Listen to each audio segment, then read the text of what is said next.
Hi, good morning from London, England, to wherever you're watching around the world. Or good afternoon, or is it good evening to wherever you're watching around the world. This is your host, your guy himself, DLG Reppin. Reppin spelled Delta Echo Papa Indigo November. Just bringing you a live video recording, and this is my plea to Mikel Arteta. Well, Mikel Arteta, if you really want to keep your Arsenal job, I believe you have between 3 to 7 games where you really need to start picking up some points. You really need to get as close to the top as possible. I mean, those scumbags are top of the league. That hurts, but they won't win the league in my lifetime. I've said it to people in person, and I'll say it live on my podcast. They will not win the league in my lifetime. In fact, they will not win the league in my nephew or niece's lifetime. Let me be clear on that. And my nephew's only 4 and my niece is 1. And they will never see Tottenham win the league in their lifetime. That's how confident I am. Regardless of who is their manager, what stadium they have. Stuff them. Absolute fuck them. They will always be in our shadow. However, I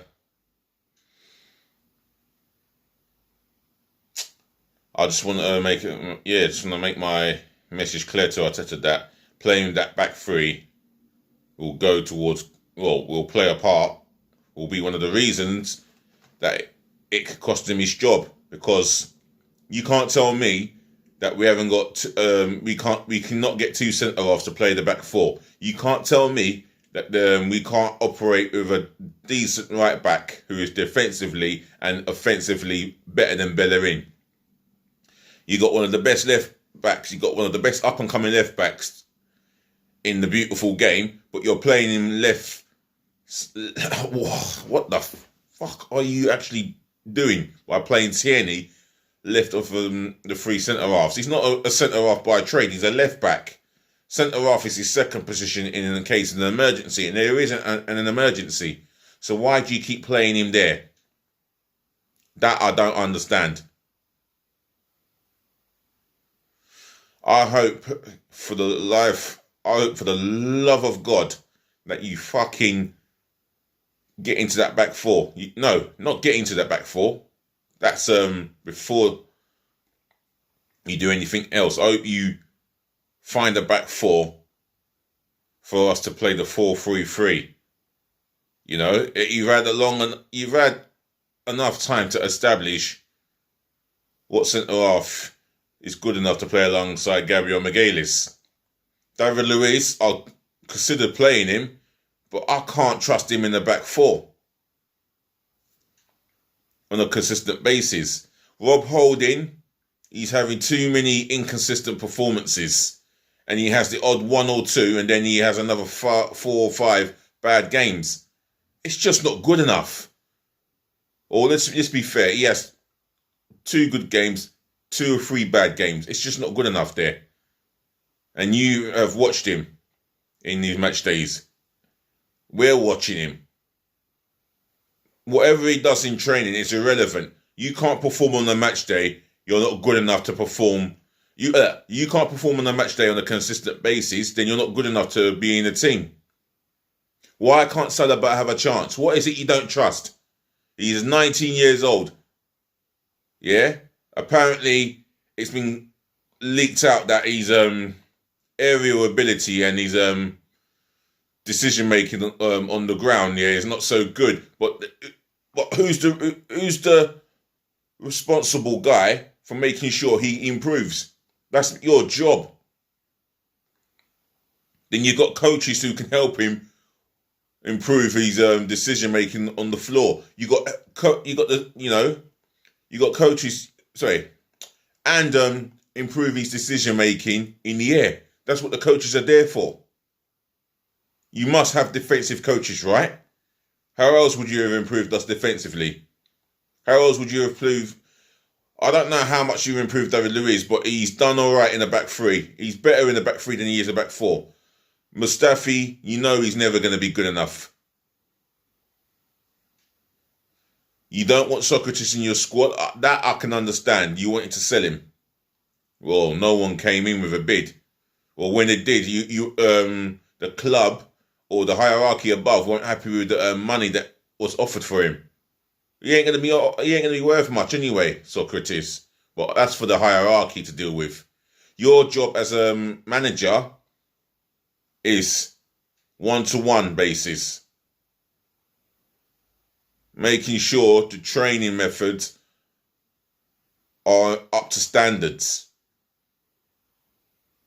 Tactics, formation. You can play 3 formations with a back 4. 4-2-3-1, 4-3-3, which is what I prefer, or 4-1-4-2. Yeah, 4-1-4-1. But I will want you to play a 4-3-3. If you're going to be here for the long haul, you've got to go with that 4-3-3. And in the long haul, to earn that, you've got to start earning results. It would be nice to see you start a winning run away to Leeds, and let's start winning at home again. Let's be more bold and not go with the back 3, which turns into the back 5. Because when you do that, you invite teams to come onto us, i.e. Villa. You remember that last outing a fortnight ago, huh? I was left seething and fucking disgusted. Let's just hope this afternoon we get the win that we need, because this is a important game now. Leeds United's tactics, they will come at us. You know, we didn't attack Aston Villa. Our best striker at the club, and one of the best strikers that we've got in the world, he didn't have a single shot on goal. Why? Because some parts of his career is wasted on the left wing forward position or left midfield. We're not getting anything out of him. And you've come out and said, well, we weren't complaining when he was scoring those goals. Yeah, that's a one-off moment in his career. 99 times out of 100, you put him in the middle, he will get you goals. He was signed to score goals. Even Emery put him in the middle.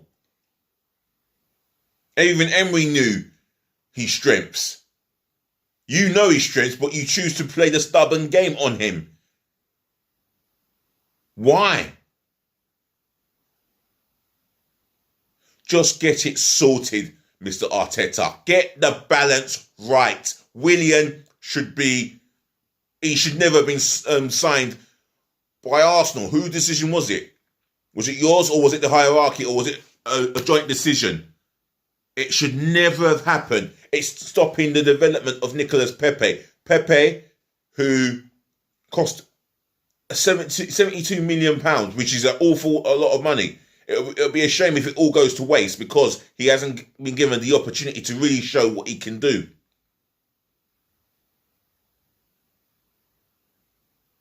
Just get it sorted.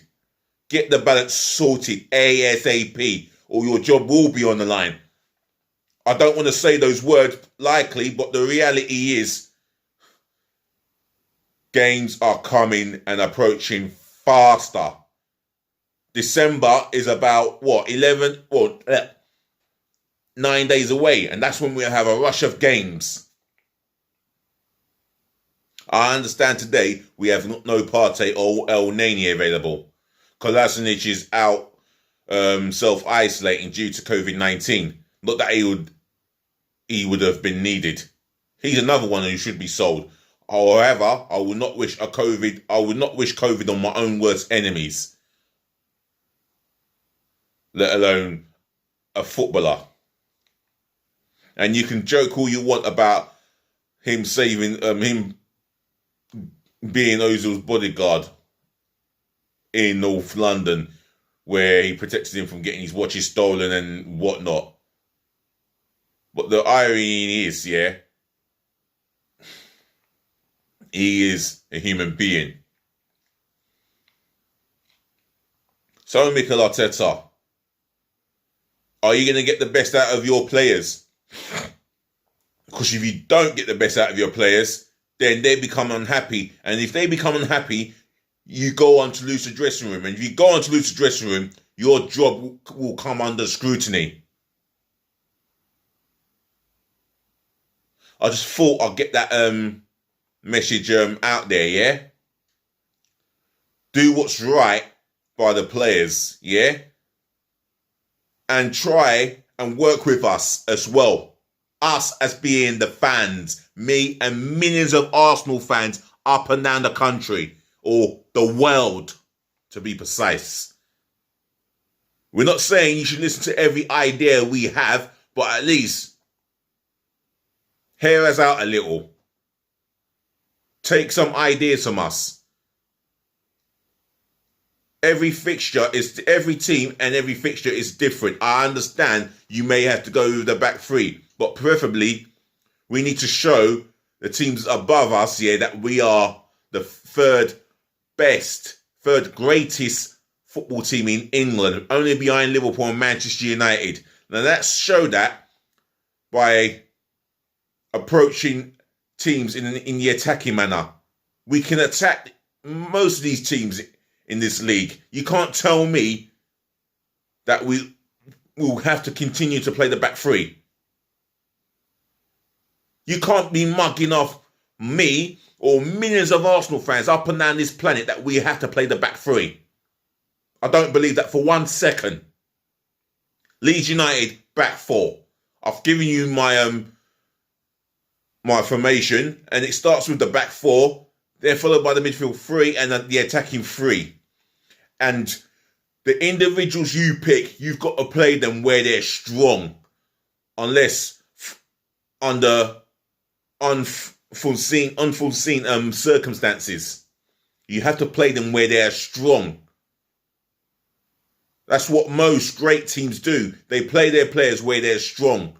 I understand versatility. Only cover what's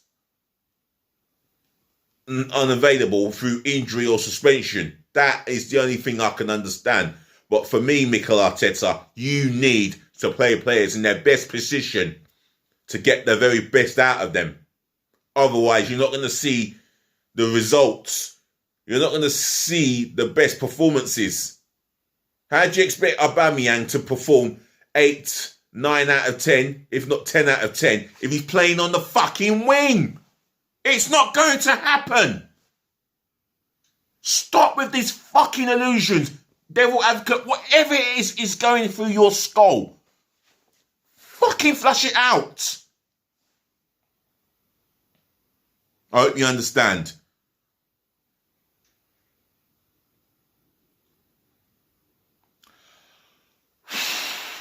Right. That was my personal plea to Mikel Arteta to get Aubameyang in the middle, to have certain players dropped. And I mean certain players who don't deserve to be playing in this team week in, week out. They need to be dropped. I.e. Bellerins, the Shakas, or the Kolasinac, or the Mustafis, etc. So I'm going to end it here. But before I go, if you've got a message, if you've got your opinions on how the team should play, the way we should be set up, and what tactics Arteta should go with, then leave it in the comment section below. Please do remember to smash the thumbs up like button and help me by subscribing to my channel today by smashing my subscribe button left, right and center galore, passionately and abundantly and ruthlessly as well, yeah? Other than that, ladies and gentlemen, to the boys, to the girls, thank you for listening, thank you for watching, and thank you for tuning in. I will be back later on this afternoon, or with a match day update between Fulham and Everton, which is going to be live on the BBC One channel. Otherwise, have a nice day and do enjoy the football that there is to offer from the Premier League. Come on, you Arsenal. See you later. Nice.